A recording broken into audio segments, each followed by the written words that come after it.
This is what we're making today.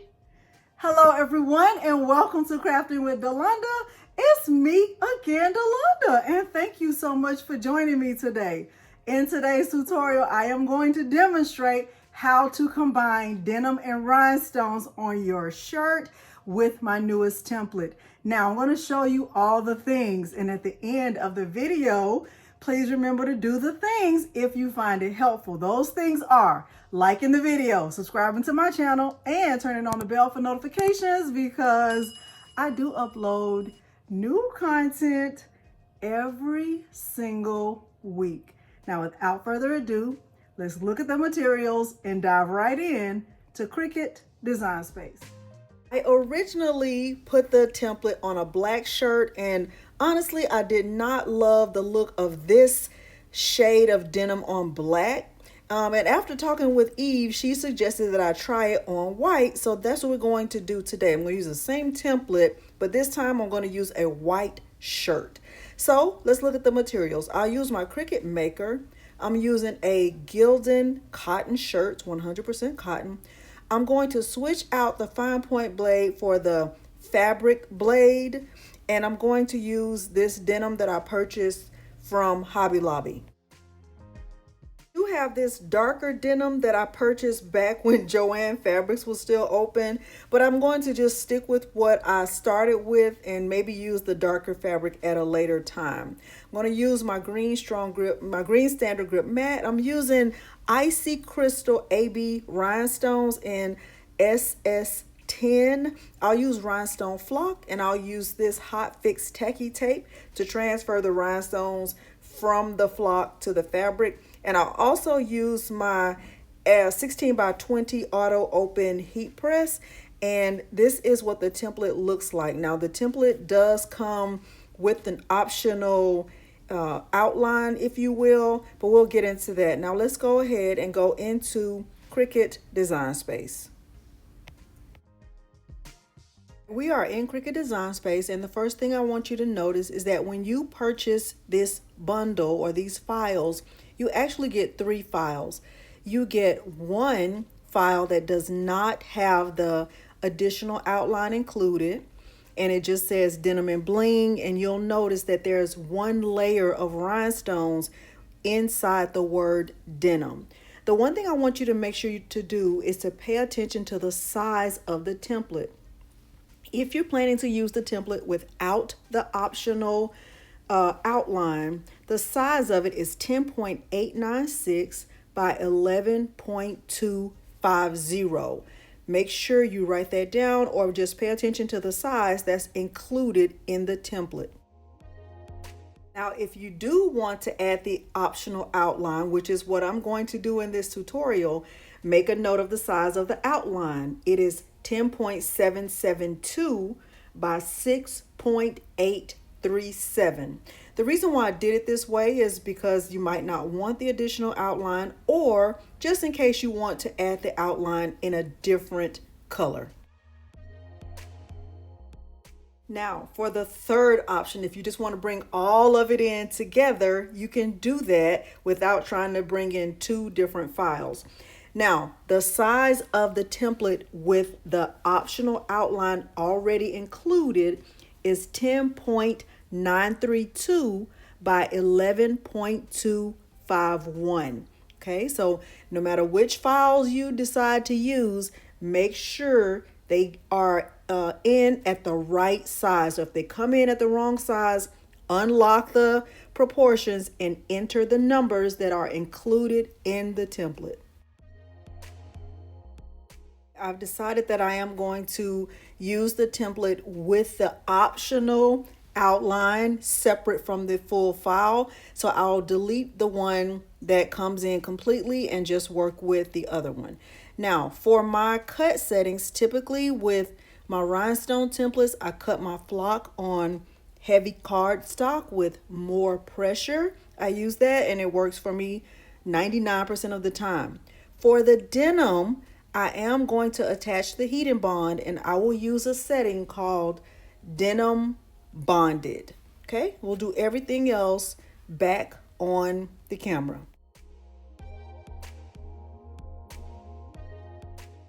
All right, I have my denim fabric and I have my ultra heat and bond. I am going to make sure that I cut the heat and bond smaller than the fabric, but I'm going to cut a pretty big piece. I'm using the rough side of the heat and bond to attach to the fabric.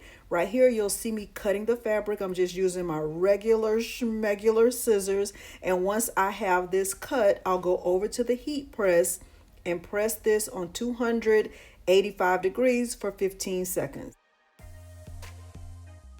I have my heat and bond under the fabric. If any part of your heat and bond is sticking out, just add parchment paper on top, just so the heat and bond doesn't get stuck to your heat press. Okay, as soon as my heat press opens up, I'll remove the denim and we'll go back to the table. You should be able to see that my heat and bond is fully applied. Back at the table, I'm just cutting away the excess fabric and heat and bond. I can save this for a future project. I don't need any of the heat and bond or the fabric hanging off the mat. I did use the fabric blade. It's the pink blade, or it comes with a pink housing. And I used the denim bonded setting with the heat and bond still on the back. And this is my first time using this setting, and I was so excited because it worked just after going through the machine one time. So denim bonded has a default setting of 2 passes. So it was perfect for me. Hopefully it will work for you also. Let me know down in the comments, have you tried the denim bonded settings before?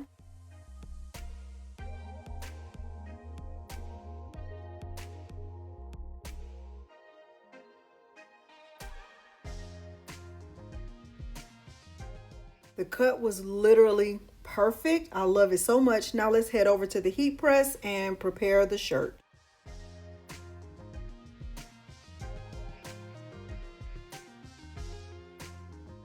All right, I'm at the heat press. I am going to pre-press, crease, and remove moisture all in one go. Always pre-press. See that? That's moisture from the shirt. Let's continue. What I have right here is the remaining denim that was cut with my Cricut, and I'm going to use this to help me with placement of the letters. So I'm making sure that it's centered. I'm using the crease that I have down the middle, and when I remove the letters from the mat, I'll place them in the openings, and that way I'll have perfect placement for my denim and my rhinestones. What I'm doing is just removing the letters and just making sure the placement is good. And once I have the placement good, then I'll remove the paper backing from the back of the letters so that I'll feel the adhesive, and then it'll be time to press it. But this was the only way that I could make sure that the placement was perfect to go along with the rhinestone template.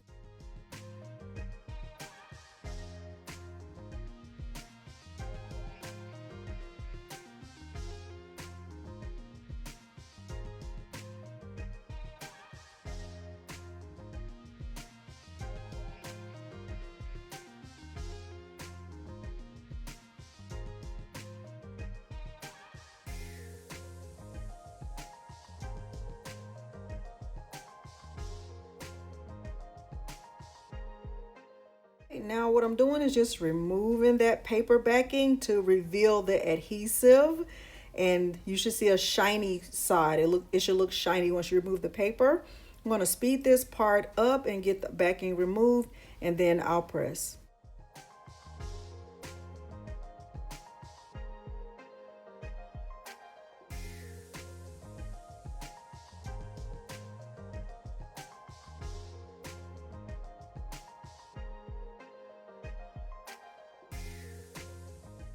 Now I'm going to remove my placement assistant.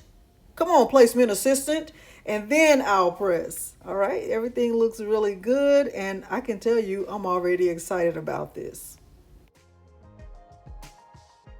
All right, I pressed it on 325 degrees Fahrenheit for 20 seconds, and look at that denim attached to my shirt.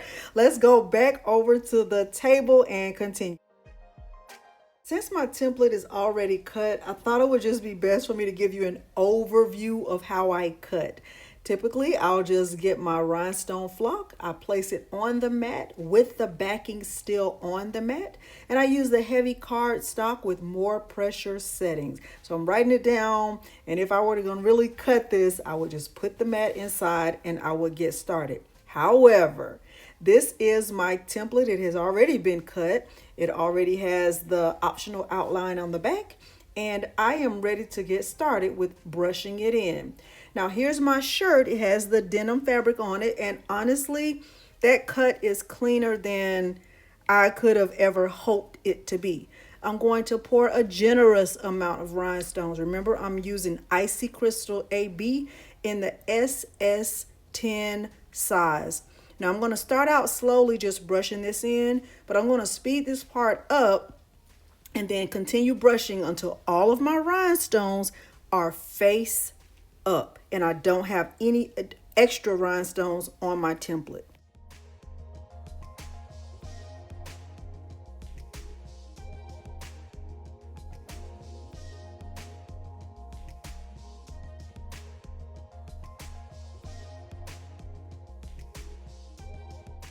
Here's my template all brushed in. I have my hot fix tacky tape. I'm not going to hesitate. I'm just going to place it down really fast and make sure the rhinestones are attached to the hot fix transfer tape. Now, this is not regular transfer tape. This transfer tape can withstand the heat. So I'm going to use this to transfer it onto the shirt.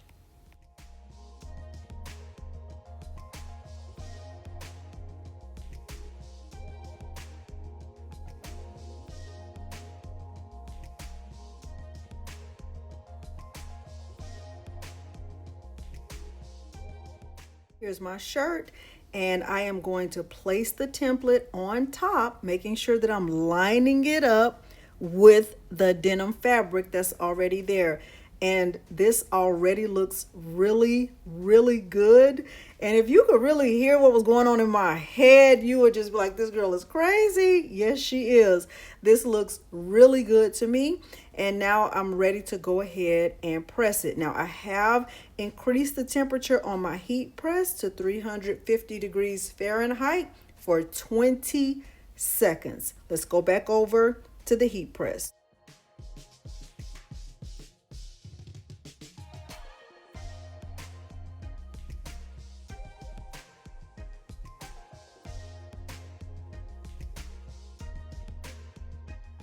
All right, let's go ahead and take a look. Look at that.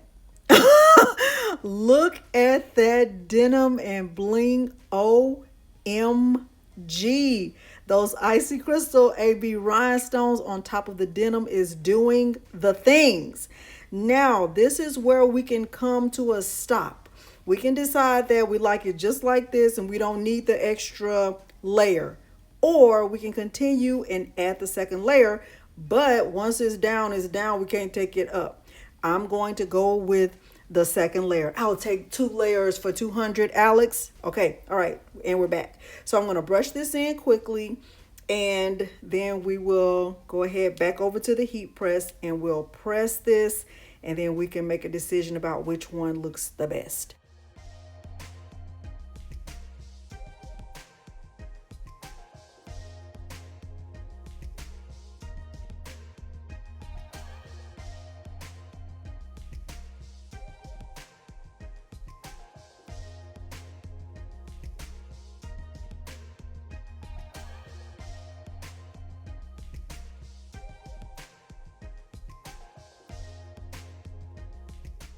Before I add the second layer, let's take a minute just to pause and look at it without the second layer. It's already doing the things.